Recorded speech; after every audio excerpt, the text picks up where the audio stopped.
الحمد لله وكفى والصلاة والسلام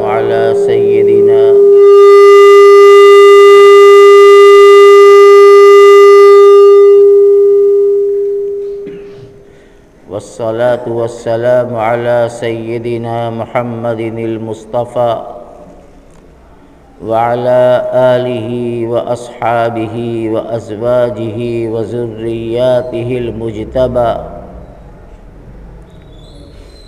أما بعد فقد جاء في الحديث أن رجلا جاء إلى رسول الله صلى الله عليه وسلم فقال يا رسول الله متى الساعة؟ فقال عليه الصلاة والسلام ما أعددت لها؟ قال ما أعددت من كثير صلاة ولا صيام ولا صدقة ولكن أحب الله ورسوله. فقال رسول الله صلى الله عليه وسلم إنك مع من أحببت أو كما قال عليه الصلاة والسلام.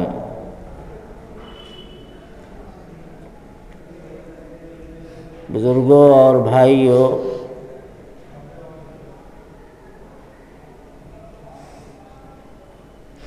انسان میں دو صفات کی وجہ سے کمال اور خوبی پیدا ہوتی ہے. ایک تعلیم اور ایک تربیت. اگر صرف تعلیم ہے اور تربیت نہیں ہے تو بھی انسان میں خوبی نہیں آتی، اور اگر صرف تربیت ہے اور علم سے خالی ہے، علم نہیں ہے، تو بھی یہ انسان کے کمال کی چیز نہیں ہے. تعلیم بھی ہو اور تربیت بھی ہو تو اس کی وجہ سے انسان دنیا میں بھی لوگوں کی نظروں میں محبوب بن جاتا ہے اور اللہ کے یہاں بھی محبوب بن جاتا ہے. آقا دو عالم صلی اللہ تعالی علیہ وسلم، اللہ تعالی نے آپ کو پوری کائنات کا معلم بنا کر بھیجا تھا. آپ نے دنیا کے سامنے علم کے اعتبار سے دنیا کو جہالت سے نکال کر علم کی روشنی کے اندر اور علم کی دنیا کے اندر پہنچا دیا. اور مربی ایسے، تربیت ایسی کہ جو آپ کی مجلس میں بیٹھ گیا یا جس کو آپ کی صحبت حاصل ہو گئی وہ دنیا کا سب سے اعلیٰ انسان بن گیا. آقا دو عالم صلی اللہ علیہ وسلم کی یہ دونوں صفات ہیں. آپ اعلیٰ درجے کے معلم بھی ہیں اور اعلیٰ درجے کے تربیت فرمانے والے بھی ہیں. اس تمہید کے بعد اب میں آپ کے سامنے حدیث شریف کا ترجمہ اور اس کی تشریح کرتا ہوں کہ اس میں آپ نے تربیت بھی فرمائی اور علم بھی عطا فرمایا. ایک صحابی اللہ کے پیغمبر کے دربار میں آپ کی مجلس میں حاضر ہوئے اور انہوں نے عجیب و غریب سوال کیا. سوال یہ کیا متی الساعہ، اے اللہ کے پیغمبر بتائیے قیامت کب آئے گی؟ عجیب سوال تھا. آئے آنے کے بعد فوراً سوال پوچھا، اور سوال بھی قیامت کا، کہ قیامت کب آئے گی۔ حضور اکرم صلی اللہ علیہ وسلم چاہتے تو جواب دے دیتے کہ قیامت کا علم اللہ کے علاوہ کسی کو نہیں ہے، یا میں نہیں جانتا، کوئی بتا نہیں سکتا کہ قیامت کب آئے گی، اس کا علم تو صرف اللہ کے پاس ہے۔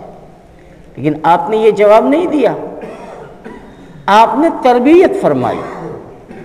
فوراً آپ نے فرمایا ما اعددت لہا، یہ بتاؤ کہ تم نے قیامت کے لیے تیاری کیا کی ہے۔ اس لیے کہ ہر مسلمان، ہر ایمان والا جانتا ہے، اس کا ایمان ہے کہ قیامت آئے گی، قیامت سے کوئی انکار نہیں کرتا، چاہے وہ کس درجے کا بھی مسلمان ہو، اچھا ہو، برا ہو، شرابی ہو، جواری ہو، کچھ بھی ہو، لیکن قیامت پر اس کا ایمان ہے کہ قیامت آئے گی۔ اللہ کے پیغمبر نے ان سے یہ نہیں پوچھا کہ کیا قیامت کو نہیں مانتے، کیا قیامت کے آنے میں تمہیں کوئی شک اور شبہ ہے؟ اس لیے کہ نبی کریم علیہ الصلوۃ والسلام جانتے تھے کہ ایمان ہے ان کا کہ قیامت آئے گی۔ آپ نے پوچھا کہ ما اعددت لہا، ارے قیامت تو آئے گی، اپنے وقت پر آئے گی، جب خدا کا حکم ہوگا آ جائے گی، لیکن قیامت کے آنے سے پہلے اس دن کی تیاری تم نے کیا کی ہے؟ اس لیے کہ قیامت جب آئے گی تو سارے بندے، سارے انسان اللہ کے سامنے جائیں گے، اللہ کے سامنے حاضر ہوں گے، اللہ تعالیٰ ان سے ان کی زندگی کے اعمال کے متعلق پوچھیں گے، سوال و جواب ہوگا، اچھوں کے لیے اچھی جگہ، بروں کے لیے بری جگہ۔ تو آپ نے فرمایا کہ دیکھو، اصل چیز یہ نہیں ہے کہ تم قیامت کی فکر میں پڑ گئے کہ قیامت کب آئے گی، یہ اچھی چیز نہیں۔ دیکھو اسی کا نام ہے تربیت۔ آپ نے فوراً تربیت کی کہ یہ اچھی چیز نہیں ہے کہ تم قیامت کے چکر میں پڑے ہو کہ قیامت کب آئے گی، تمہیں اس فکر میں نہیں پڑنا چاہیے، تمہیں تو اپنی فکر کرنی چاہیے کہ قیامت کے بعد جو حالات آئیں گے اس میں ہمارا کیا ہوگا۔ ما اعددت لہا، تم نے قیامت کے لیے تیاری کیا کی ہے۔ کتنی اعلیٰ درجے کی تربیت آپ نے فرما دی ان کی، اور وہ صحابی تھے، جواب بھی انہوں نے بہت اعلیٰ درجے کے دیا، اس لیے کہ صحابہ دل کے بڑے سچے تھے، جو بات دل میں ہوتی وہی بات زبان پر ہوتی، صاف صاف بتا دیتے تھے۔ تو انہوں نے فوراً کہا کہ یا رسول اللہ، میں نے قیامت کے لیے نہ تو بہت زیادہ نمازیں پڑھی ہیں، نہ بہت زیادہ روزے رکھے ہیں، نہ بہت زیادہ صدقہ و خیرات کیے ہیں، یعنی میرے پاس کوئی عمل نہیں ہے زیادہ، عمل کے اعتبار سے تو ہم کمزور ہیں۔ ہاں ایک چیز ہے جس پر مجھے توقع اور امید ہے کہ اللہ تعالی ہماری مغفرت فرمائیں گے، وہ چیز یہ ہے کہ وَلَكِنِّي أُحِبُّ اللَّهَ وَرَسُولَهُ، میرے دل میں اللہ کی اور اللہ کے نبی کی بڑی محبت ہے، میں دل و جان سے اللہ کو اپنا خالق و مالک مانتا ہوں، اس کی ذات پر بھروسہ کرتا ہوں، اور ہمارا ایمان ہے کہ اللہ جو کریں گے وہ ہمارے حق میں بہتر ہوگا، چاہے ہم اس کو سمجھ پائیں نہ سمجھ پائیں، اس لیے کہ اللہ کو اپنے بندوں سے بڑی محبت ہے۔ تو میرے دل میں اللہ کی بڑی محبت ہے، اور اللہ کی بعد آپ کی سب سے زیادہ محبت میرے دل میں ہے، اس لیے کہ آپ کو اللہ نے آخری پیغمبر اور رسول بنا کر بھیجا، آپ کے صدقے میں ہمیں ایمان ملا، آپ ہی کے صدقے میں ہم نے اللہ کو جانا، ورنہ ہم تو بت کی پوجا کرتے تھے، ہم تو شرک کرتے تھے، شراب پیتے تھے، جوا کھیلتے تھے، زنا کرتے تھے، مردار کھاتے تھے، ہر وہ گندگی اور ہر وہ برائی جس کا تصور کیا جا سکتا ہے وہ سب ہمارے اندر تھی، ہم لوگوں کے اندر. ہم کچھ نہیں جانتے تھے. جہاں بت نظر آیا وہیں ماتھا ٹیک دیا. ایک اللہ کا تصور اور خیال بھی میرے دل میں نہیں تھا. نہیں جانتے تھے ہم لوگ. اللہ تعالیٰ نے آپ کو ہمارے درمیان میں بھیج دیا نبی بنا کر. آپ نے اپنی مبارک تعلیم کے ذریعے سے ہمارا رشتہ اللہ سے جوڑ دیا. آپ کا بہت بڑا احسان ہے. اس لیے اے اللہ کے پیغمبر، ہمارے پاس عمل تو کم ہے لیکن اللہ کی اور آپ کی محبت بہت زیادہ. میرے دل میں یہاں تک کہ اپنے مال، اپنے مکان، اپنی اولاد، اپنے عزیز اور رشتہ دار، دنیا کی تمام چیزوں کے مقابلے میں سب سے زیادہ محبت آپ کی ہے. وَلَكِنِّي أُحِبُّ اللَّهَ وَرَسُولَهُ. آقا مدنی صلی اللہ علیہ وسلم اس جواب کو سن کر خوش ہو گئے.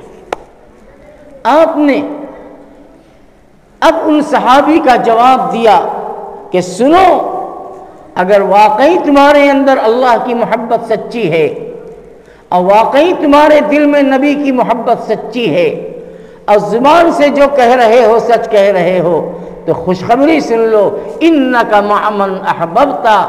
کل قیامت کے دن اللہ تعالیٰ تمہیں ان لوگوں کے ساتھ رکھیں گے جس سے تم محبت رکھتے ہو. جس سے تمہاری محبت ہے اللہ تعالیٰ تمہارا حشر بھی انہی کے ساتھ کرے گا. کتنا قیمتی جملہ آپ نے فرمایا. ایک جملہ، اِنَّكَ مَعَ مَنْ أَحْبَبْتَ. دنیا میں جس سے بھی دل سے محبت ہوتی ہے، دل سے مانتا ہے، اللہ اس کا انجام انہی کے ساتھ کر دیتے ہیں. اچھوں سے محبت رکھو گے، نیک لوگوں سے محبت رکھو گے، اللہ کے ولیوں سے محبت رکھو گے تو سمجھ لو کہ میدان محشر میں تمہارا حشر ان لوگوں کے ساتھ ہوگا جن کی تم محبت رکھتے ہو. اور اگر ایسا نہیں ہے، صرف محبت تمہاری زبانی ہے اور دل کے اندر محبت کسی اور کی ہے تو خطرہ اس بات کا ہے کہ جس کے ساتھ تم دلی محبت رکھتے ہو کل مرنے کے بعد تمہارا انجام اور تمہارا حشر بھی انہی کے ساتھ نہ ہو جائے.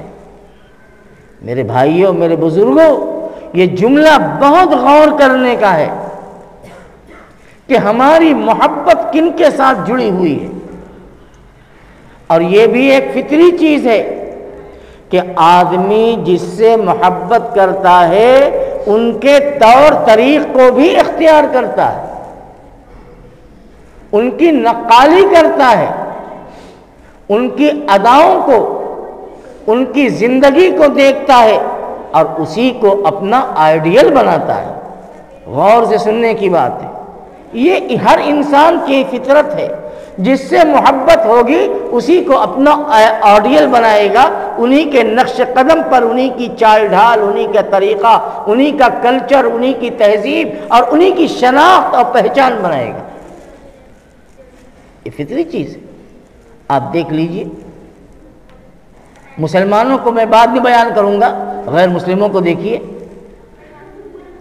یہودیوں کو دیکھیے، کرسچن کو دیکھیے، ان کو جس سے محبت ہے ان کا کلچر ویسے ہی ہے. سردار ہے، سکھ ہے، گرو نانک کو مانتا ہے اور ان کو اپنا پیشوا، اپنا رہنما، اپنا آئیڈیل مانتا ہے تو وہ ان کے اپدیش پر، ان کی تعلیم پر، ان کے کلچر پر چلتا ہے کہ وہ ہمارے گرو ہیں. انہوں نے ہمیں جیسی شکل بنانے کا حکم دیا ہم ویسی شکل بنا کے رہیں گے. ہمارے گرو کے سر پہ پگڑی تھی، چہرے پر داڑھی تھی تو ہم ان کے ماننے والے ہیں، تو ان کا کلچر، ان کی تہذیب، ان کی شناخت، ان کی پہچان، یہی ہمارا آئیڈیل ہے۔ اور مر جاتا ہے لیکن اپنی پہچان نہیں چھوڑتا۔ سردار سے کہو کہ پگڑی اتار دو، بڑے بڑے بال کاٹ دو، چہرے کے بال کو منڈا دو، وہ مر جائے گا لیکن کہے گا کہ نہ، یہ نہیں ہو سکتا، یہ تو ہماری پہچان ہے، یہ ہمارے گرو کی شکل ہے، یہ ان کا کلچر ہے۔ ہم سب چھوڑ سکتے ہیں لیکن ان کا کلچر نہیں چھوڑ سکتے، وہ ہمارے آئیڈیل ہے، وہ ہمارے رہنما ہے، ہم ان کی نقالی کرتے ہیں۔ یہ فطری چیز ہے۔ صحیح یا غلط وہ تو بعد میں، کہ وہ حق پر ہیں کہ نہ حق پر ہیں، ہمیں اس وقت ہم اس سے بحث نہیں کرتے۔ ہم یہ بتانا چاہتے ہیں کہ دیکھو اس کا جذبہ کتنا ہے، کہ اس سے محبت رکھتا ہے تو ان کے کلچر پہ چلتا ہے۔ ہندوستان کے ہندوؤں پہ آ جائیے،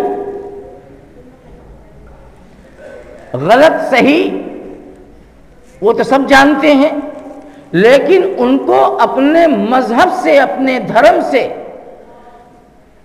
کتنی محبت اور لگاؤ ہے کہ وہ دھوتی پہنتے، ہم دھوتی پہنیں گے، وہ سر پہ چوٹی رکھتے ہیں، وہ ہم چوٹی رکھیں گے، وہ جنیو پہنتے ہیں، کیسا لگتا ہے جنیو، ہمیں اس سے کوئی مطلب نہیں، یہ ہماری دھارمک چیز ہے، ہماری مذہبی چیز ہے، ہم جنیو اتار نہیں سکتے۔ غلط صحیح پر مت جائیے، اس کے جذبے کو دیکھیے، اس کی سوچ کو دیکھیے، کہ وہ جس کو اپنا اوتار مانتا ہے، جس کو اپنا دھرم گرو مانتا ہے، اس کے ساتھ اس کا لگاؤ کتنا ہے۔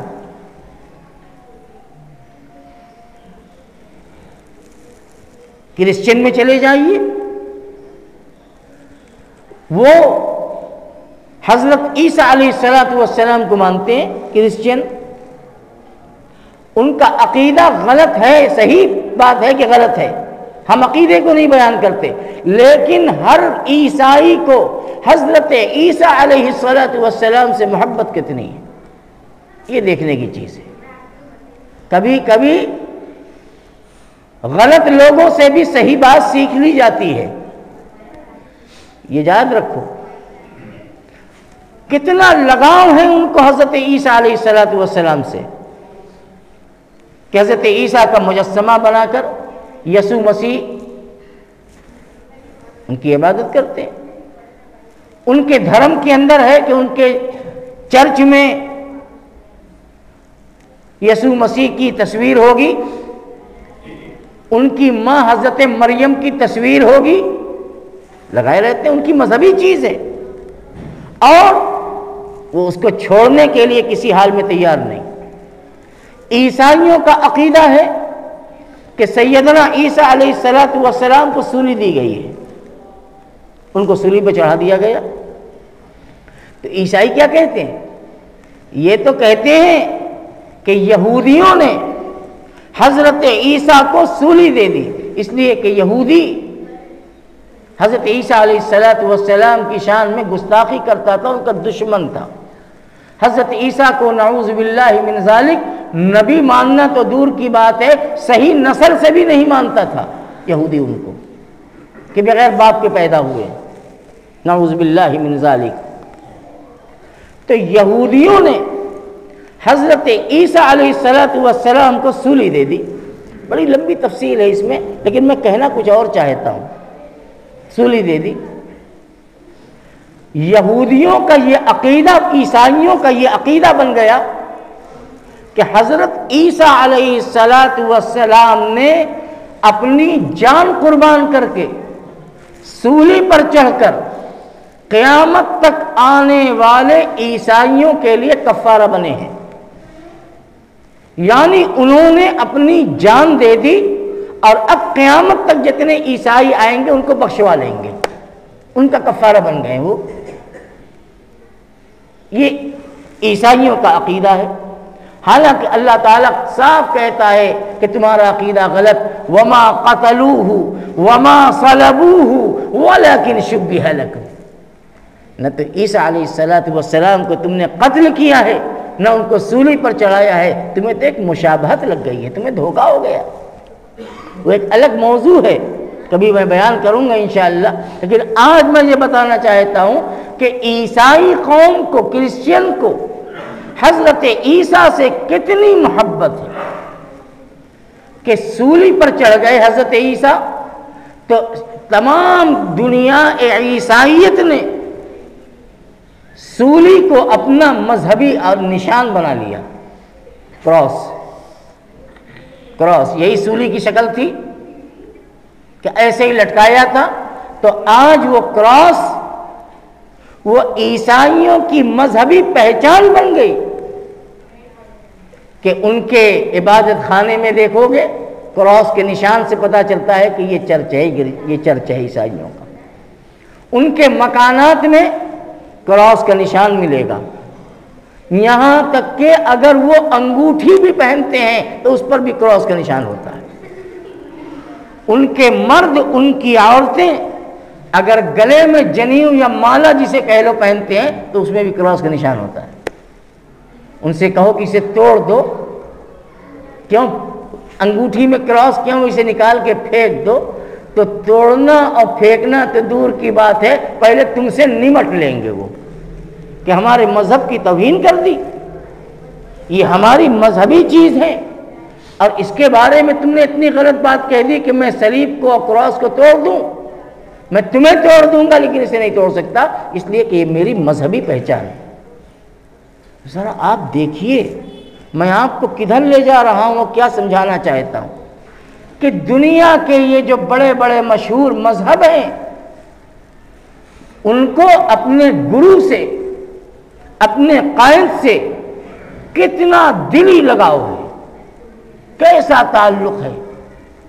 کرسچین کی پوشاک دیکھ لو، ان کی پوشاک بھی الگ ہے، پہناوے سے پتہ چل جائے گا کہ یہ کرسچین ہے، حالانکہ داڑھی وہ بھی رکھتے ہیں، ہم سے لمبا لمبا کرتا پہنتے ہیں سفید سفید، جو ان کے مذہبی لوگ ہیں۔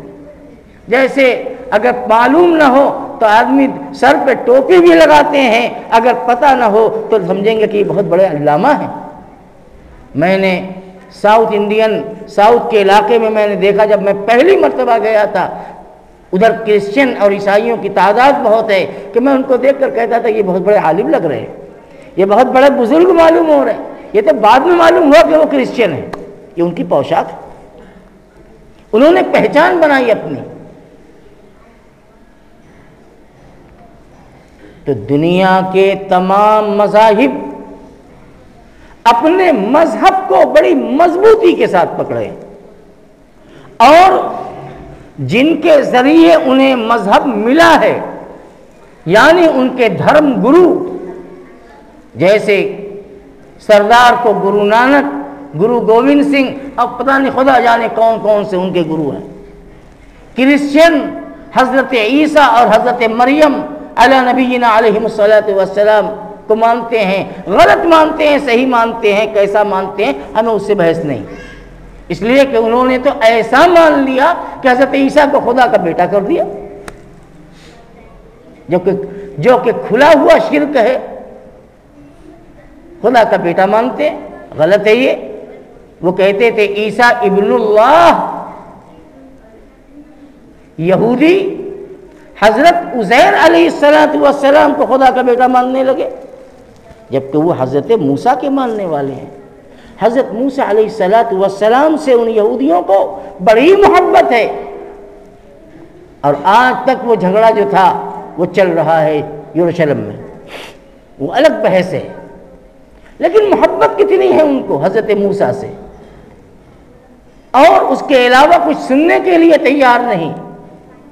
عیسائیوں کو حضرت عیسیٰ سے اتنی محبت ہے کہ اس کے خلاف سننے کے لیے تیار نہیں، اس کے خلاف چلنے کے لیے تیار نہیں، اس کے خلاف کلچر اختیار کرنے کے لیے تیار نہیں۔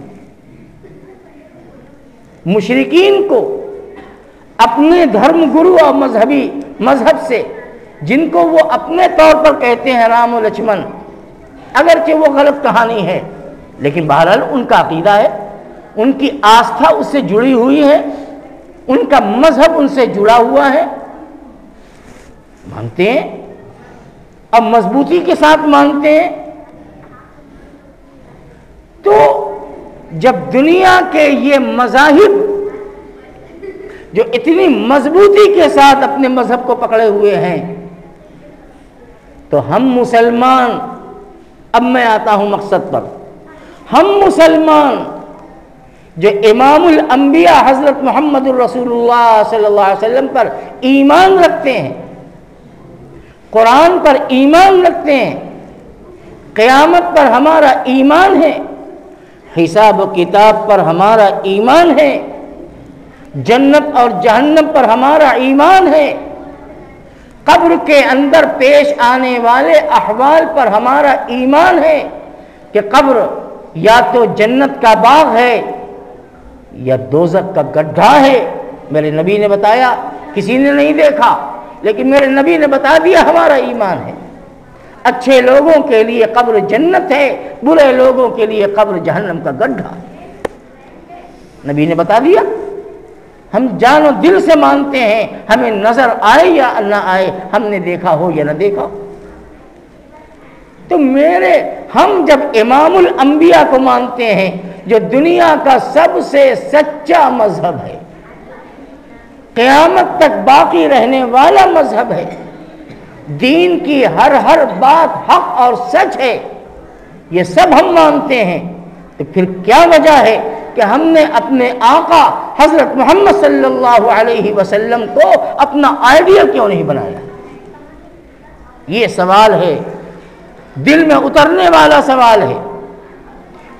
وہ ہم مانتے تو ہیں، ہمیں محبت بھی ہے اپنے آقا سے، اپنے آقا کی زندگی سے ہمیں لگاؤ بھی ہے، اور جو ایمان میں جتنا بڑھتا چلا جائے گا، نبی کریم علیہ الصلوۃ والسلام کی محبت اس کے دل میں گھستی چلی جائے گی، صحابہ کی محبت اترتی چلی جائے گی، صحابہ کی عورتیں جو صحابیات کہلاتی ہیں، حضرت نبی پاک صلی اللہ علیہ وسلم کی بیویاں جو ازواج مطہرات کہلاتی ہیں، جو قیامت تک آنے والے ہر مومن عورت کی ماں ہیں اور مرد کی بھی ماں ہے۔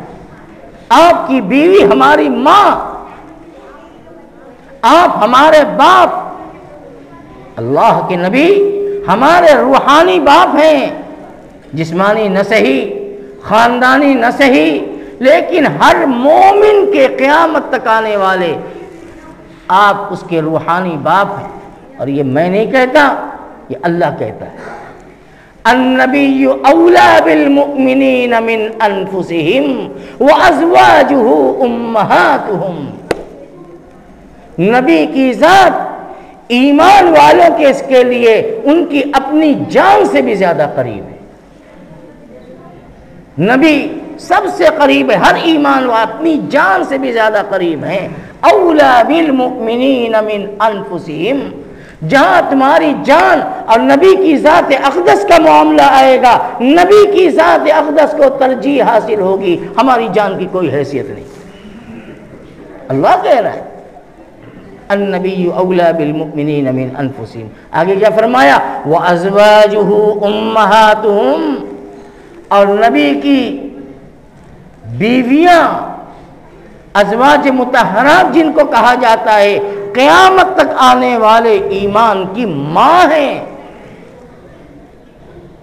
تو جب اللہ نے ہر ایمان والوں کو اپنے آقا، ہمارے آقا، اپنے محبوب نبی سے اتنا قریب کر دیا، تو آخر وجہ کیا ہے کہ مسلمان اپنے مذہبی کلچر، تہذیب و ثقافت کو چھوڑ کر دوسروں کی نقالی میں لگا ہوا ہے؟ آج دیکھ لو، چند فیصد لوگ ایسے ہیں، الحمدللہ، ایسا نہیں ہے کہ دنیا خالی ہو گئی، جو نبی کو ٹوٹ کر چاہتے ہیں، نبی کو ٹوٹ کر مانتے ہیں، آپ کی اداؤں کو، آپ کی شکل و صورت کو، آپ کی تہذیب کو، آپ کی عبادت کو، آپ کے معاملات کو، آپ کے کلچر کو اپنانا یہی اپنے لیے عزت کی چیز سمجھتے ہیں ایسے لوگ۔ لیکن امت کا 90% طبقہ ایسا ہے جو کہتا تو ہے کہ نبی میرے آقا ہیں، محمد صلی اللہ علیہ وسلم میرے تاجدار ہیں، سرور کونین ہیں، لیکن ان کی زندگی کوئی مطابقت، کوئی مناسبت نہیں ہے۔ نبی کو اگر اپنا آئیڈیل مانا ہے تو نبی کی اداؤں کو بھی اپنا آئیڈیل بنانا پڑے گا، نبی والی شکل بنانی پڑے گی، نبی والا لباس پہننا پڑے گا، نبی والے اخلاق اپنانے پڑیں گے، نبی والی زندگی، نبی والی تجارت، نبی والے معاملات، نبی والی زبان، نبی والی سوچ اپنے اندر پیدا کرنا پڑے گا۔ اگر ہم نے اپنے نبی اکرم علیہ الصلوۃ والسلام کو اپنا رہنما مانا ہے، ورنہ زبان سے تو کسی کو رہنما کہہ دو۔ دوسرے مذاہب والوں سے، ان کے کلچر سے، ان کی تہذیب، ان کی پہچان، ان کی پوشاک سے ہم مسلمان کو سبق لینا چاہیے۔ اخلاق محمدی اب مسلمانوں سے نکل کر غیروں میں پہنچ گیا۔ اخلاق ان سے سیکھو۔ ایمانداری اور دیانتداری مسلمانوں کی زندگی کی جو پہچان تھی، جو مسلمانوں کا طر امتیاز تھا، آج مسلمانوں سے نکل کر غیروں میں پہنچ گیا۔ معاملات کر کے دیکھ لو، پتہ چل جائے گا۔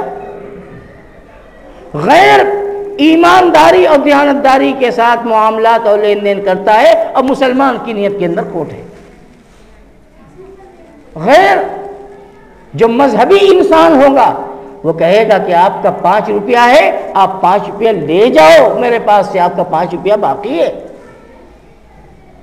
اس کے اندر اتنی ایمانداری ہے۔ مسلمان کہاں چلا گیا؟ ہم تو اپنے نام پر صرف مگن بیٹھے ہیں۔ اللہ کے پیغمبر نے یہی کہا تھا آخری جملے میں، موضوع بہت لمبا ہے یہ، کہ ان صحابی نے جب پوچھا تھا کہ یا رسول اللہ قیامت کب آئے گی، تو آپ نے یہی کہا تھا کہ تم کرتے کیا ہو، تمہارا عمل کیا ہے؟ اور آخری جملہ آپ نے یہی فرمایا تھا، انک مع من احببت۔ میدان محشر میں اللہ تمہارا حشر ان لوگوں کے ساتھ کرے گا جس سے تم دلی محبت رکھتے ہو۔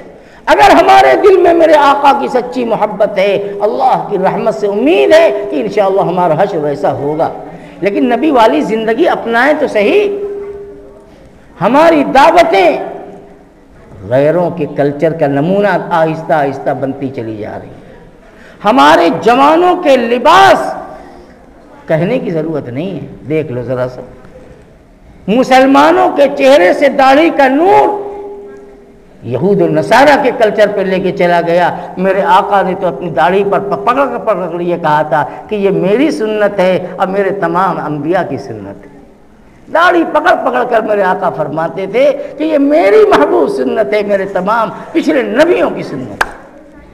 مسلمان کہاں چلا گیا؟ کہاں گئی داڑھی؟ ہاں، جن کو قدرتی اور پیدائشی داڑھی ہی نہ ہو ان کا مسئلہ دیگر ہے، لیکن جن کو ہو اور وہ سینکڑوں روپیہ سیلون میں جا کر خرچ کر کے نبی کی سنت کو نالیوں میں بہاتے ہیں، انہیں غیرت آنی چاہیے، انہیں شرم کرنی چاہیے۔ کل حضرت نبی اکرم صلی اللہ علیہ وسلم کا سامنا ہمیں بھی کرنا ہے، آپ کو بھی کرنا ہے، اور ہر ایک کو کرنا ہے۔ اللہ کے نبی نے فرمایا انک مع من احببت، دنیا میں تم سچی محبت جس سے کرو گے اللہ تمہارا ساتھ محشر کے میدان میں انہیں کی رد کر دے گا۔ آخری بات کہہ کر کے میں رخصت ہو جاؤں۔ حضرت انس رضی اللہ تعالی عنہ نے اس مجلس میں جو موجود تھے، انہوں نے آقا مدنی صلی اللہ علیہ وسلم کی زبان مبارک سے یہ جملہ سنا کہ انک مع من احببت، جس سے محبت کرو گے انہی کے ساتھ ہوگے۔ حضرت انس فرماتے ہیں اللہ کی قسم ایمان لانے کے بعد آقا کے اس جملے سے مجھے جتنی خوشی ہوئی ہے اتنی خوشی کبھی نہیں ہوئی تھی، اس لیے کہ وہ صحابہ اپنے دلوں کو ٹٹولتے تھے اور کہتے تھے کہ میرے دل میں نبی کی محبت ہے۔ اور نبی نے جب یہ بات کہہ دی کہ جس سے محبت ہوگی اللہ تمہارا حشر ان کے ساتھ کر دے گا، حضرت انس فرماتے ہیں کہ ایمان کے بعد اتنی خوشی مجھے کبھی نہیں ہوئی جتنی اس جملے سے ہوئی ہے۔ اللہ ہمیں بھی ایسا بنا دے، ہمارے اندر بھی وہ احساس اور وہ جذبات پیدا ہو جائیں، اسلامی زندگی جیو، مرنا برحق ہے، اچھی شکل کے ساتھ، اچھے اعمال کے ساتھ، اچھے اخلاق کے ساتھ، نبی والی زندگی کے ساتھ جیو، اللہ نبی والی موت عطا فرمائیں گے۔ وآخر دعوانا ان الحمد للہ رب العالمین۔ کیا ہے؟ 1 منٹ رک جائیے، کچھ کہنا چاہتے ہیں؟